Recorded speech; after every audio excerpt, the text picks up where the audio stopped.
Parking and off-road vehicles in the Smokies, one we're seeing less of, and the other we are seeing more. Yeah, that is for sure. ATVs are allowed in the park. However, people in both ATVs and cars alike are having a harder time finding a place to park. Park Service tells us this goes hand in hand with the rise in visitors they're seeing. WATE 6 On Your Side reporter Kirsty Crawford headed out to one of the more popular trails to check out the issue firsthand.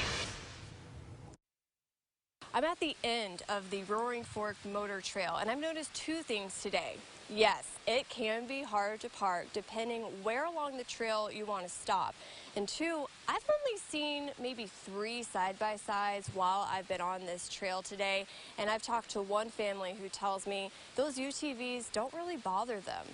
We love it, and it's just a good family time up here. I caught up with the Smith family where the traffic was quiet. It's one reason why they chose this spot to enjoy. There were several areas that were very congested, and then like this place where we were just able to pull off. Parts of Roaring Fork are packed, with the park seeing a 30% increase of visitors so far this year. Acting spokesperson Caitlin Worth says it can be tough to maneuver. The parking lots there are often exceeded due to just the popular nature of the trails and features along that roadway, for sure. And when it's hard to find parking, visitors sometimes make their own. Worth says doing that, no matter the type of vehicle, isn't good for the natural part of the trail. When vehicles of any type park off the side of the road, we do see damage to both the resource and we see impacts of potentially unsafe conditions just with people walking in the roadway. The Smiths try to visit the Smokies at least once a year. Along with seeing more visitors, they've also noticed a few more ATVs,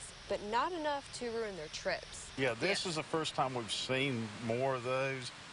We've seen a couple, but they've not been out of hand. You know, they've not been coming ramping through, running fast or anything like that.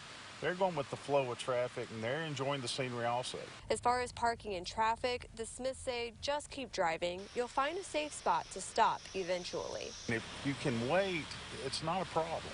You know, even where there's a lot of traffic and parked vehicles, you can get in and out if you're just patient. In an area like this, why would you not be patient? Kirsty Crawford, WATE 6 On Your Side. He's got a really good point. Speaking of being patient, it's exactly what the Park Service says all drivers need to do, whether you're in a side-by-side or a car. They also say go ahead and slow down. We're told it can be easy to speed when the traffic clears, but especially on trails like Roaring Fork, roads very narrow and winding, so speeding can end quite badly.